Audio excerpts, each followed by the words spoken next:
Welcome back to Vigor.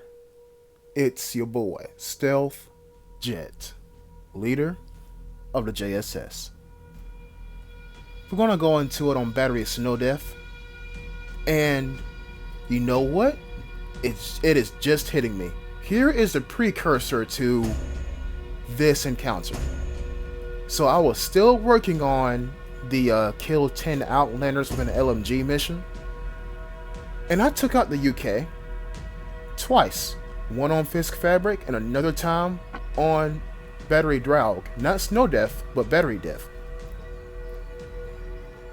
And I kid you not, there were like 3 different times where a guy was prone in front of me, and I aimed at him with my UK, and I tried to shoot him, and I hit his neck and not his head. So I said, you know what? I get it. It's not my time to do the mission. It's not my time to get the mission done. So you know what? I hear you, game. Let me take out a weapon that I feel the most comfortable with pulling off headshots. Normally, I would not take out an H-bar-T onto Batterie Snodekt. Normally, I wouldn't because, in my opinion, due to my experiences, there's no need for a scope on this map. An L85, A1, the small A1, the Para, the ADR-97, those are the kind of scopes that are designed for this map. But for an H-bar-T, he might be zoomed in a bit too close. I mean, I say too close. It's on the uncomfortable side of comfortable. It's kind of like, when you're walking into a hotel room and you get comfy, but then you see a ladybug on the ceiling and you get uncomfy because they got bugs. You know what I'm saying? But I digress. So a car alarm goes off, and I think, okay, you know what? Let me see if I got it in me. Put my H-bar-T on single, right? Go prone, and I see the guy right there. I know what you're saying. Jet, shoot. You know me, I like to wait. I like to wait until they have no cover around them before I pull the trigger. Once I pull that trigger, my element of surprise is gone.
And you see, here's the crazy part. You seen where I turned around and said, nah, it ain't even worth it. But then I turned my camera around, and I think I seen his foot or something like that. I seen a piece of his body from behind the cover of that truck. And I said, he's still there. So I turned around, and that's how he died. Now look, I'm not even going to lie to you. I'm not even going to cap. A grenade would have solved that situation way earlier. You know, There's a saying that says it's better to have it and not need it than need it and not have it. Yeah. But hey, I still got them, miraculously. So now there's an AUR A1 on my back.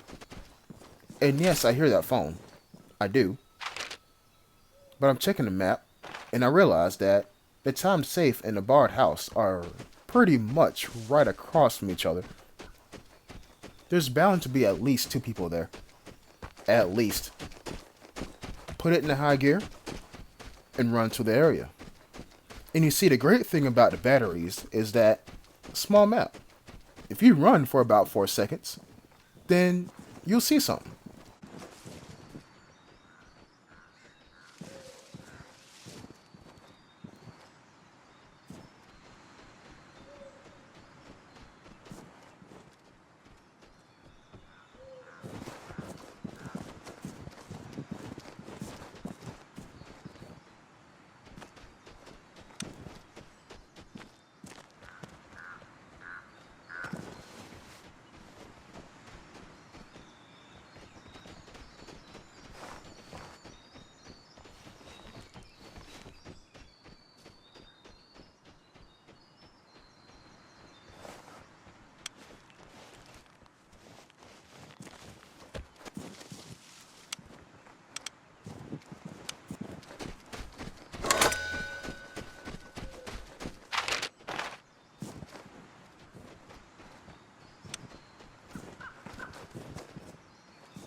So I got so confused in that moment that I didn't shoot, and then I got mad because there were two guys literally within feet of each other, except one was higher than the other one. One of them didn't have a weapon. The other one did. And you seen the one on the lower elevation went up the side, and the one on a flat surface kept going straight. Why didn't they shoot each other? Why? You see, now look, if I would have killed the unarmed dude, then the armed dude would have said, oh crap, somebody's here. Let me go ahead and put up my awareness. And then boom, there goes my element of surprise. So what? What? How are they not? How is somebody not dead right now, bruh? How? But you know, it's cool because somebody's celebrating their escape with fireworks, I guess. It's cool. It's cool. We heard gunshots here at the barred house. And they weren't those two guys. See? Right there in the barred house. So I'm thinking, right? Where's the best place to get an overwatch position on a barred house? Here's the thing about the barred house in this position. You can't overwatch it because you have nowhere to go over to watch it. There's no higher elevation. If there is, it's literally right next to the house. And, you know, I don't like that. It's not to my playstyle. Let me put it to you like that. So I'm thinking that somebody just killed somebody, so they're looting them, and they're running away to go exit. That's why I'm going back here and listening. But nobody's here. So as I'm running to get back to the center of the map, listen. Somebody's in there.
To all my players who watch my videos and ask me, Jed, why do you walk around with your weapon on your back? That's why right there. When I put my weapon on my back, the camera pulled back enough to where I can see the guy through the crack in the window area, I guess. And I seen his head. But I'm talking about as soon as I got a solution on the guy's head and I fire, he moves. That could have turned deadly. It could have. But he got cocky and he did a little emote. And I'm like, okay, I hear you now. Bet. So as I'm relocating to get around the corner to face him, he's on the damn corner of the house. And I'm like, yo, what the hell? So damn, if he's still sitting in that one area aiming at me, okay, cool. Perfect. I like this. Aim. Listen to what I'm about to say now, because this is how you can get over on some opponents. You see where their head is at, right? Now draw a line with your mind from your head or from their head to your crosshair. Make sure that that line is straight. Once that line is straight, move yourself and your crosshair to the left or to the right while that guy's still sitting there in the exact same animation aiming at you. Peek the corner one time and let off 3 bullets. I guarantee you're going to hit his head. Guarantee you. That's how I got him at the barred house just now. He still sat there aiming at me. You seen the glint. He was aiming at me. All I had to do was peek the corner with my crosshair still on the flat plane that is between his head and my crosshair and let off a couple rounds and I got him. Now look, that tactic won't work all the time, especially if you and your opponent are on 2 different kinds of elevation. Actually, I'm thinking about it right now, like literally as I'm recording this video. If you're down and they're up and they got cover, it probably won't work. Unless they're like not a really smart player and they're sitting on top of the cover aiming at you, then it might work. But I'm telling you. Now, how did I come up with that tactic? By getting killed. By getting killed. Every time I kill somebody in this game, I think back to when I was a little default skin running around with my Thompson and being like, oh, I just found a buried cache. Let me leave. Then all of a sudden, here comes a player wearing a suit that sue me and turns me into Swiss cheese. Every time you die in this game, you have to learn from it. If you don't learn from it, it's a meaningless death. Then you have no experience to build yourself up upon with. The tactics that I use in my videos that I'm trying to teach you all are for the sole purpose of making you a better player. That's the entire reason as to why I make these videos. I get this game is hard. I get it. The freaking bullet velocities and crap like that, it's hard. It's hard. But once you master it, well, not remaster. Once you get to grips with it, then the game actually becomes playable. So I hope y'all have enjoyed this episode, and I'll catch you in the next one. Until next time, peace.